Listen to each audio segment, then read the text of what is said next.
جب پاکستانی اور انڈین بغیر پاسپورٹ سرحد کے آر پار آتے جاتے تھے۔ برطانوی دور میں جب برصغیر کی تقسیم کی بات چلی تو ابتدا میں یہ الجھن سبھی کو درپیش تھی کہ صدیوں سے ساتھ رہنے والے ایک ملک کے باشندے اسی سرزمین پر الگ الگ کیسے رہیں گے۔ اگرچہ واضح مذہبی اختلافات آئے روز شدت اختیار کر رہے تھے اور ان اختلافات کی بنیاد پر تصادم بھی کوئی اچنبھے کی بات نہیں تھی، لیکن پھر بھی اس معاشرے کی بہت سی مشترکہ اقدار مختلف قومیتوں کو ایک دوسرے سے جڑے ہوئے تھی۔ جب مسلم لیگ کے رہنماؤں نے مسلمانوں کے لیے ایک الگ ملک کا نظریہ پیش کیا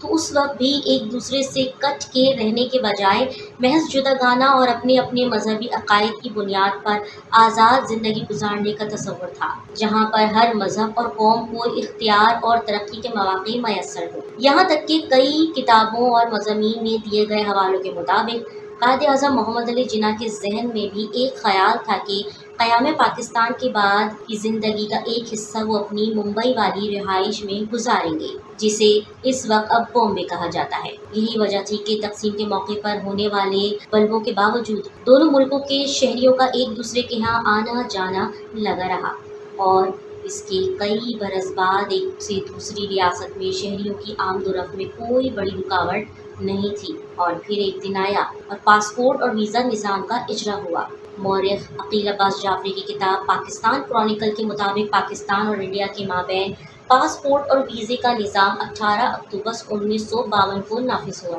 لیکن شہریوں کے مابین آزادانہ آمد و رفت کئی سال بعد تک جاری رہی۔ عقیل عباس جعفری کا بتانا ہے کہ آزادی کے ابتدائی سالوں میں جب دونوں طرف سے ہجرت کا عمل کسی حد تک مکمل ہو گیا تو اس کے بعد بھی لوگوں کا سرحد کے دونوں طرف آنا جانا جاری رہا اور دونوں حکومتوں نے اس میں کوئی رکاوٹ نہیں ڈالی۔ کالم نگار، مصنف اور سماجی و ثقافتی مبصر ندیم فاروق نے ایک مضمون میں لکھا ہے کہ 1965 کی جنگ تک دونوں ملکوں کے شہری بآسانی ایک دوسرے کا بارڈر کراس کر جاتے تھے اور اس میں کوئی رکاوٹ نہیں تھی۔ تاہم اس لڑائی کے بعد دونوں اطراف کی حکومتوں کی پابندیاں لگانا شروع کی،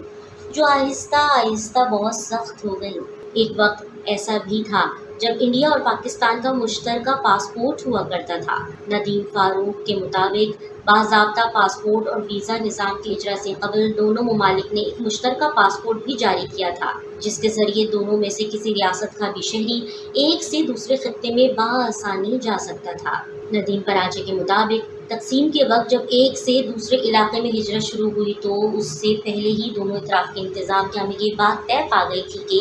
شہریوں کی نقل و حمل میں کوئی رکاوٹ نہیں ہوگی، اور یہ نقل و حمل بعد میں کئی سالوں تک بغیر کسی دستاویز کے جاری رہی۔ تقسیم کے کچھ عرصے بعد دونوں ممالک نے انتظامی وجوہات کی بنیاد پر شہریوں کو دوسرے ملک آنے جانے کے لیے پرمٹ جاری کرنا شروع کیے اور بعد ازاں پاسپورٹ پر ویزا آن ارائیول کی سہولت دی گئی، جو کہ کئی دہائیوں تک چلتی رہی، جبکہ 1950 سے 1960 کی دہائی میں مشترکہ پاسپورٹ کا نظام بھی کارآمد رہا۔ عقیل عباس جعفری کے مطابق جداگانہ پاسپورٹ اور ویزے کا نظام کے نفاذ کے بعد شہریوں کی آمد و رفت کچھ ریگولرائز تو ہوئی، لیکن یہ 21ویں صدی کے آغاز تک کسی نہ کسی صورت جاری رہی۔ لوگوں کا ایک دوسرے کے ہاں آنا جانا، شادی بیاہ اور رسم و رواج میلوں ٹھیلوں سے منسلک تھا۔ لوگ مختلف موسموں اور تہواروں پر ایک سے دوسرے ملک باقاعدہ اہتمام کر کے جاتے اور خریداری بھی کرتے۔ عقیل عباس جعفری بتاتے ہیں کہ کچھ عرصے پہلے تک پاکستان کے بہت سے خاندان باقاعدہ محرم کی تقریبات کے لیے انڈیا جاتے تھے،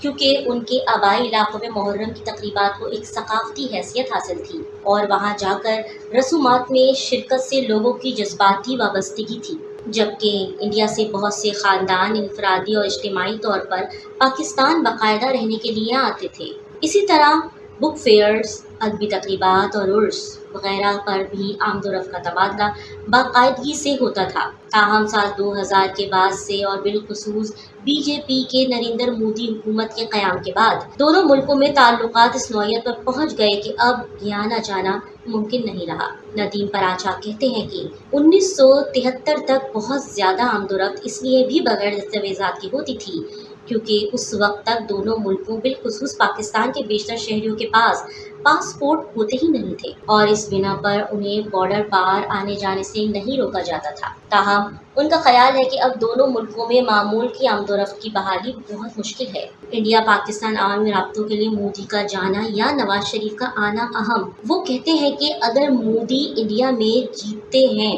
تو پھر آپ انڈیا کو گڈ بائے کہہ دیں، کیونکہ ان کی موجودگی میں انڈیا کی ساری سیاست کا محور پاکستان مخالفت نظریات ہیں اور وہاں پر مقامی سطح کے سیاستدان بھی پاکستان کے خلاف بات کر کے ووٹ حاصل کرتے ہیں۔ ندیم پراچے کے مطابق مودی کی موجودگی میں اگر نواز شریف پاکستان میں حکومت میں آ گئے تو وہ ذاتی دلچسپی سے تعلقات معمول پر لانے کی کوشش کر سکتے ہیں، لیکن اس کے علاوہ دونوں ملکوں کے مابین عوامی رابطوں کی